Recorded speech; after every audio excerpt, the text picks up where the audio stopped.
Good evening, I am Tashon Tyson, in with your media news package for today, Monday 25th November 2019. In our lead stories, nationally, former Prime Minister and first ever national hero of St. Kitts and Nevis expounds upon reason for writing his book. And CFBC's former president says he never handled or touched money amid audit report of the institution. Regionally, Grenada to ban sodas and sweet snacks at schools. Internationally, Michael Bloomberg officially joins 2020 U.S. presidential race. And in sports, CPS beats EPPS for spot in local primary school football league finals. We'll have the details of these and other stories after this message.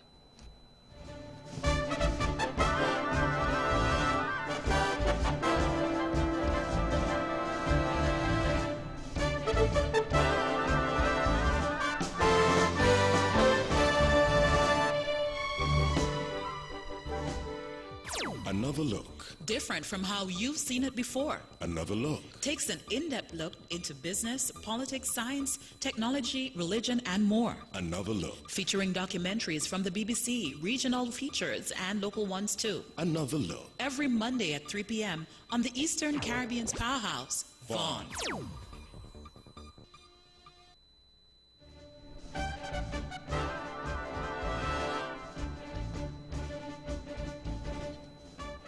Welcome back. Another national news in detail.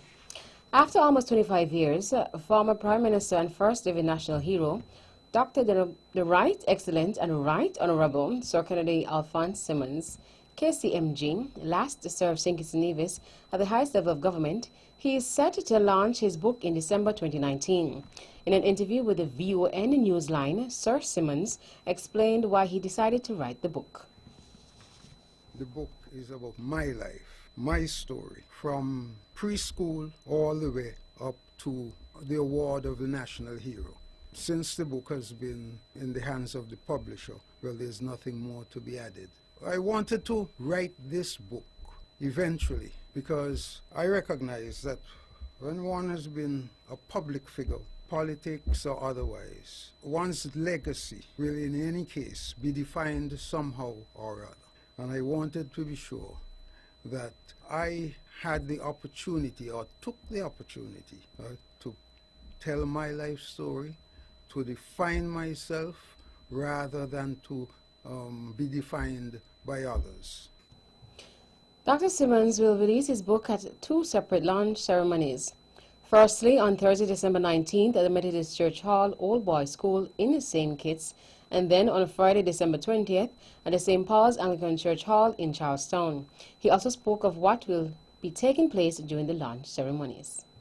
Intention is that the book should be available for sale at that time, at that point. That would be the first time the book is available for sale. And at that point, I will also be available to autograph each book as required, each book that is sold on that occasion. We are also going to be looking at trying to make arrangements with booksellers, whoever they may be in Nevis, as a follow-up to make the book available in the local bookshops.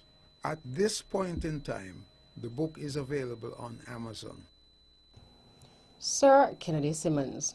Sir Kennedy Simmons became the first Prime Minister of St. Kitts and Nevis upon the nation's independence on September 19, 1983, having served from 1983 to 1995.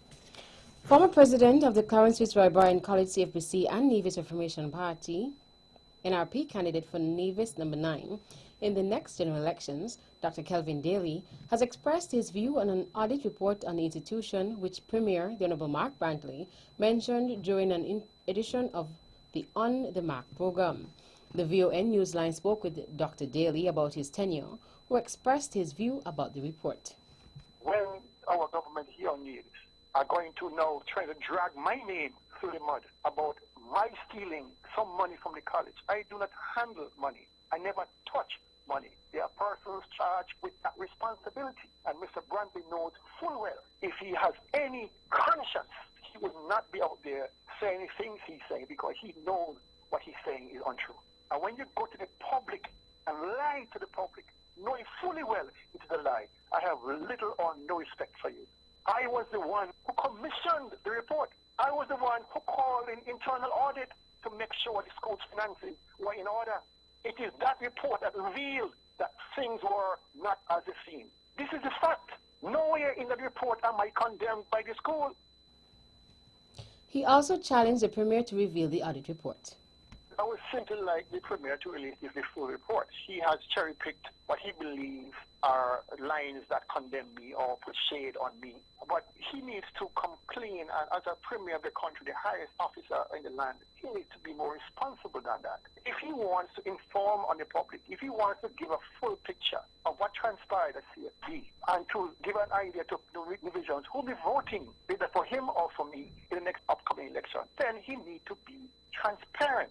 Pick a fight on the issues. Let us talk about the issues that are plaguing this country. Let us talk about unemployment, underemployment. Let us talk about the failure in the economy where we are losing foreign direct investment at a rate never seen before. Dr. Kelvin Daly. Charleston at 175, keeping Christian fellowship alive. That was the theme under which the Charleston Methodist Church held a service of Thanksgiving in honor of the celebration. The service, which was held at the church and began at 4 p.m. on Sunday, 24th November, saw ministers of the church, the Deputy Governor General, members of the Nevis Island Administration, and the general public coming together in celebration. The church was established in 1844.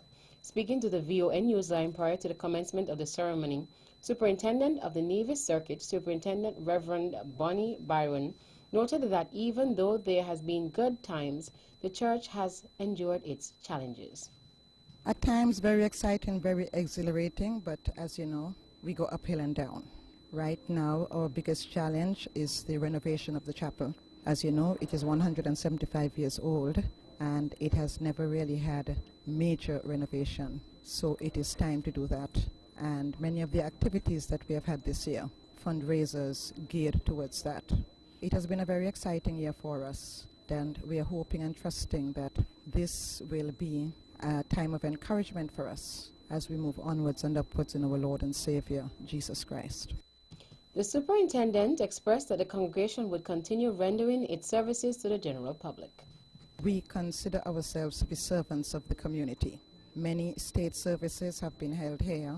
We are open to the public, different weddings, anniversaries, funerals.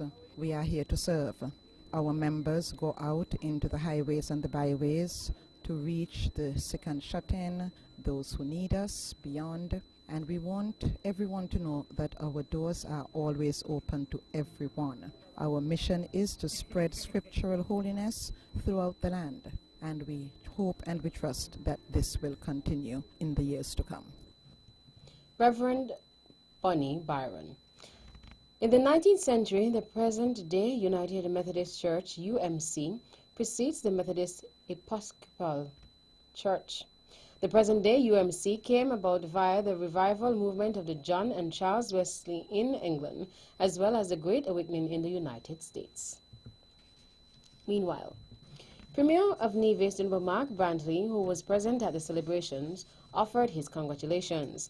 In making remarks on behalf of the Nevis Island Administration, Premier Brantley urged those gathered to remember those who were instrumental in starting the Charleston congregation. We must all recognize that everything we do and everything that we enjoy today, indeed, much of what we take for granted, was built by others. And that we are where we are today because others would have worked hard and sacrificed. And since none of us was around in 1844, it means, therefore, that we are here in this edifice today, 175 years later, enjoying what others would have built. And so let us never forget the contribution made by those who went before us. He also encouraged individuals to set an example for future generations to follow. Those who would have started this church in 1844 knew when they started it that they would not be around 175 years later to celebrate the 175th anniversary.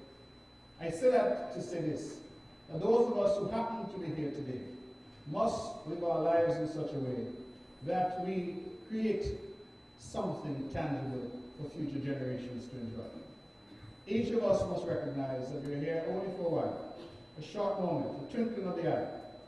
But during the moment that we're here, whilst we're on the stage, so to speak, let us do the best that we can to create a legacy that others can enjoy. And so let us be like those who pioneered this church way back 175 years ago and build something with our lives, in our community, that 175 years from now, others can enjoy. Proceedings are scheduled to commence at 10 a.m. The last sitting of the National Assembly was held on September 17, 2019. Representatives of Monroe College will continue in their informational sessions tomorrow, Tuesday, November 26th, for persons interested in scholarship opportunities at the institution. Monroe College is a private for-profit college and graduate school based in New York City. The college was founded in 1933 and has campuses in the Bronx, New Rochelle, and St. Lucia, with an extension site in Manhattan. Special project coordinator to the president at the college, Ms. Kimara Isaac, expressed her anticipation for the sessions. I'm really hoping that people would come on out to get some of this good information and start taking advantage of, scholarship opportunities, learn more about different programs, working, living, studying abroad, and so much more. The session is slated to be held in St. Kitts. At the end of the day, we have programs available for everyone. Some persons, generally the younger population between that age group of, let's say, 18 and 30, they would probably come to New York or go to our St. Lucia campus.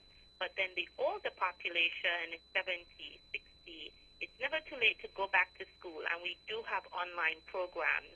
So we are going to be talking about the different ways in which anyone, once you're interested, can earn the degree. We will have a information session in St. Kitts as well on Tuesday, November 26th, same time, 5 p.m. to 6:30, and this will be held at the Marriott Hotel, Frigate Bay. Ms. Kamara Isaac. The Ministry of Finance and the Nevis Island Administration, NIA, has launched an entrepreneurship fund with the aim of encouraging more women and youth participation in small businesses. Premier and Minister of Finance, Honorable Mark Brantley, officially launched the fund on November 20th during a symposium hosted by the Small Enterprise Development Unit SIDU, Small Business Symposium. Mr. Brantley stated that with the assistance of Taiwan, the NIA were able to secure a sum of EC $5 million, which will be used for the fund. He mentioned that the maximum amount in which a person can acquire a loan from SIDU is EC $100,000. In order to access the fund, applicants must be younger than 35 years. The money will be lent at a nominal interest rate no more than 3 or 4%, according to the Premier. The Entrepreneurship Fund will be managed by SIDU. The SIDU is expected to begin taking applications for the loans in January 2020. That's the national news segment. You can visit our website at www.vonradio.com or check us out on Facebook at Von Radio or our Von Radio YouTube channel for these and other stories. News from across the region is next.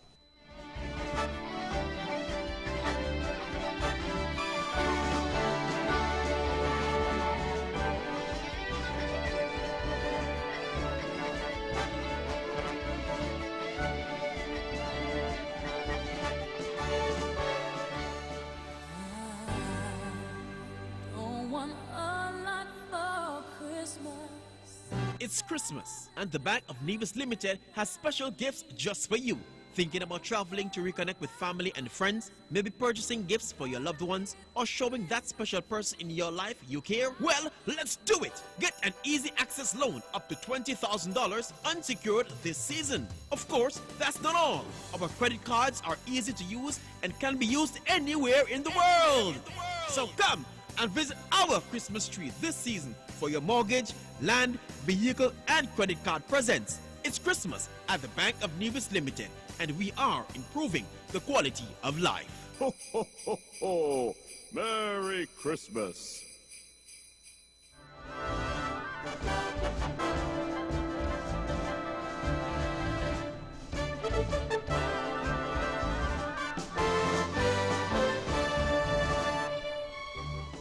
Welcome back. Another regional news in detail. Out of Grenada. Education Minister Emmeline Pierre has announced that as of January 1st, 2020, government will be banning the sale of carbonated beverages and sweet snacks on the compounds of all public and private schools in Grenada. Sharing details of health assessments among students, which were conducted between 2010 and 2016, Pierre, who was at the time contributing to the 2020 budget debate, said that almost 20% of the students surveyed were obese or overweight. Parents will also be prohibited from placing the banned snacks and drinks in lunch bags. As part of the nutrition policy, vendors on school compounds will have to comply with the new policy, as a permit will now be issued to them to ensure that they are aware of the requirements. The nutrition policy will also bring changes to the school feeding program. More than 7,000 children receive a hot meal daily through that program, which costs the government EC $3.1 million, NowGrenada.com says. She also said that the school feeding program had a thorough assessment, and it was decided that changes will be made to ensure that students receive nutritious meals. There are schools that sometimes serve the children processed foods that have been scientifically classified as unhealthy. Out of Dominica.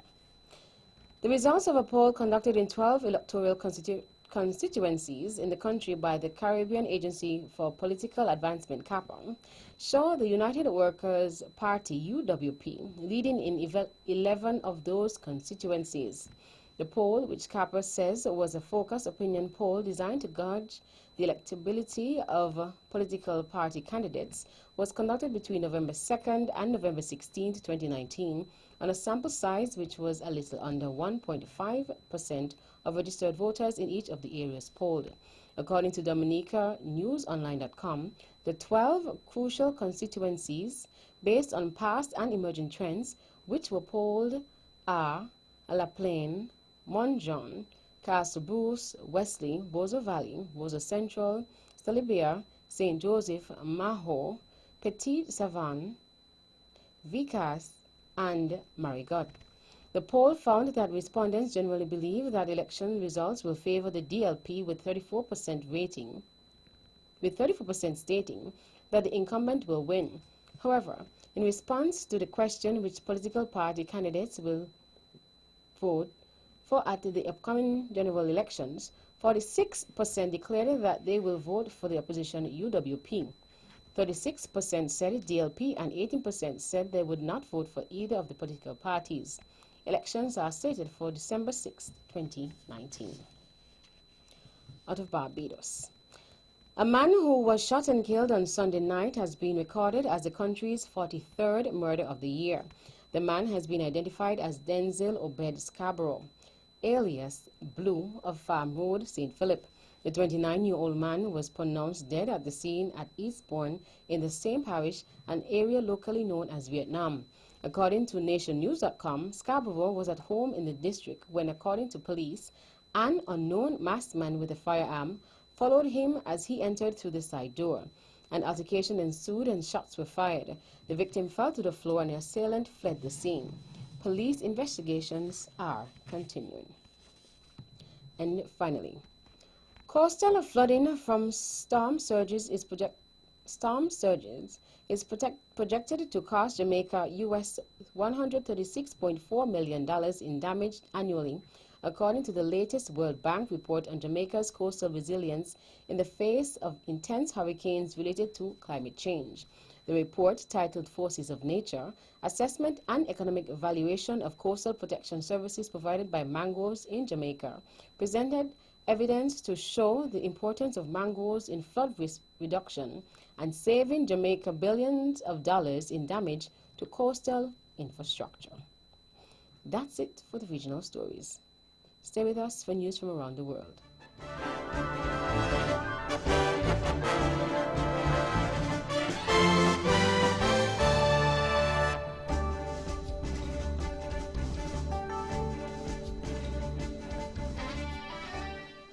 Welcome back, and now the international news in detail. Billionaire and former New York Mayor Michael Bloomberg has officially announced he is standing to be the Democratic Party presidential nominee.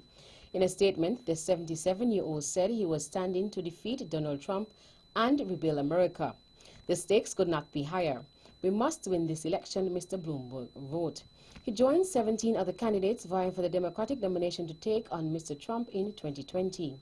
As things stand, former Vice President Joe Biden, Senators Elizabeth Warren and Bernie Sanders are the party's frontrunners. Mr. Bloomberg is said to be concerned that current field is not strong enough to challenge the president. He enters the race after months of debate over wealth inequality in the U.S., with Mr. Sanders and Ms. Warren announcing plans for steep tax rises for billionaires. Unveiling his tax proposals in September, Mr. Sanders said, "Billionaires should not exist." President Trump taunted Mr. Bloomberg earlier in November, saying, "There was nobody I'd rather run against than little Michael." A mother in Australia has been charged with murder after her 2 children were found dead in a hot car. The 2 children, aged 1 and 2, were found unresponsive by officers in Queensland on Saturday. It is unclear how long they had been inside the car. The 2 girls showed evidence of being exposed to extreme heat, a police officer said. Temperatures at the time they were discovered in the vehicle in a town near Brisbane were about 31 degrees Celsius. Their mother, Carrie Ann Conley, 27, is the first person to be charged with murder after Queensland State expanded the definition of murder to include reckless indifference to human life. She was also charged with possessing drugs and utensils or a pipe, ABC reports. Burglars have stolen 3 diamond jewelry sets from one of Europe's largest treasure collections, the Dresden Green Vault in eastern Germany. The historic sets consist of 37 parts each, and there are fears the thieves may try to break them up. Officials are still trying to establish exactly how much was stolen in the break-in early on Monday. Saxony's ruler Augustus the Strong created the collection in 1723 in what is one of the world's oldest museums. 3 out of 10 diamond sets have gone, said Mariam Ackerman, head of the Dresden State Museums. The stolen sets from the Green Vault are reported to also include some rubies, emeralds, and sapphires. The thieves, still on the run, removed part of an iron grill on a ground floor window and then smashed the glass. The popular German media said the thieves had grabbed jewels worth billions of euros, or over $1.1 billion US. And finally, atmospheric concentrations of carbon dioxide and other greenhouse gases once again reached new heights in 2018. The World Meteorological Organization, WMO, says the increase in CO2, or carbon dioxide, was just above the average rise recorded over the last decade. WMO Secretary General Petteri Talas said there was no sign of a slowdown in global greenhouse emissions.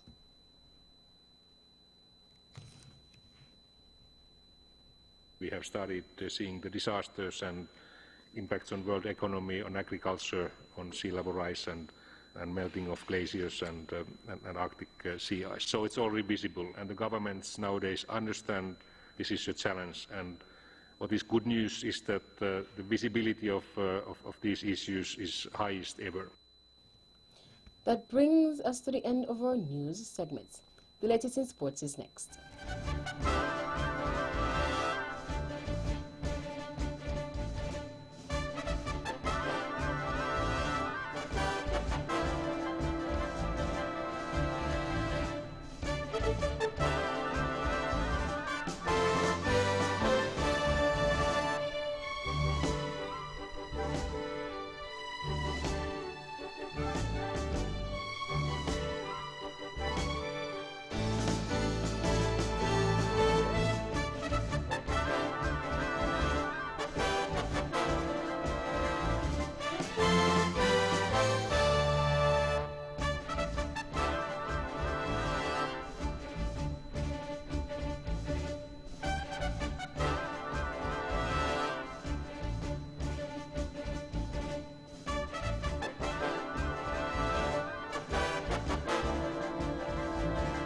Welcome back, and now the sports in detail.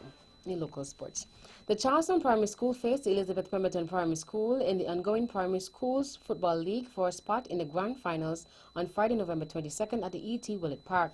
At the end of the match, the Charleston team had scored 4 goals and the EPPS scored 2. The Charleston Primary School, as a result, secured a place in the upcoming Grand Finals. In athletics, World Athletics, formerly the IAAF, has halted Russia's reinstatement after senior athletics officials were suspended for anti-doping rule breaches. The Athletics Integrity Unit, AIU, introduced suspensions over violations involving athlete Daniil Lysenko. World Athletics said the AIU will investigate further and the body is considering expelling Russia. Russia has been banned from competing as a nation in athletics since 2015. Later on Friday, the World Anti-Doping Agency WADA Compliance Review Committee recommended Russia's anti-doping agency, ROSADA, be made non-compliant. WADA's executive committee will meet on December 9th to consider. The NBA may be closer to a shorter season, a new postseason format, and in-season tournament commissioner Adam Silver has long wanted as well. The NBA is working with the Players Union and its team on a plan to shorten the regular season, possibly to 78 games. They also are considering a change to the playoff seeding and the addition of a mid-year tournament for all 30 clubs in time for the 2021-2022 season. The tournament would likely be a way for teams to mitigate the loss of revenue from the shorter regular season and fewer home dates. The proposal could be sent to the league's Board of Governors in April for discussion and possibly ratification. The notion of adding a mid-season tournament had been something Silver had batted around since at least 2016, drawing the parallel to how such events are customary in European soccer. And finally, the Brooklyn Nets announced after Friday's 116-97 victory over the Sacramento Kings that Kyrie Irving would miss the team's forthcoming road trip, a 3-game swing through New York, Cleveland, and Boston. The lead guard has missed the team's 4 previous games with a shoulder impingement, believed to be suffered during their November 12th loss to Denver. Irving, who left the Celtics as a free agent this summer, is averaging 28.5 points per game, 5.4 rebounds per game, and 7.2 assists per game, while shooting 44.4% overall and 34.1% from three-point range in 33.8 minutes per game. He previously played for the Cavaliers, winning a championship in 2016 before a trade the following off-season. That's it for sports. The General Weather Report is next.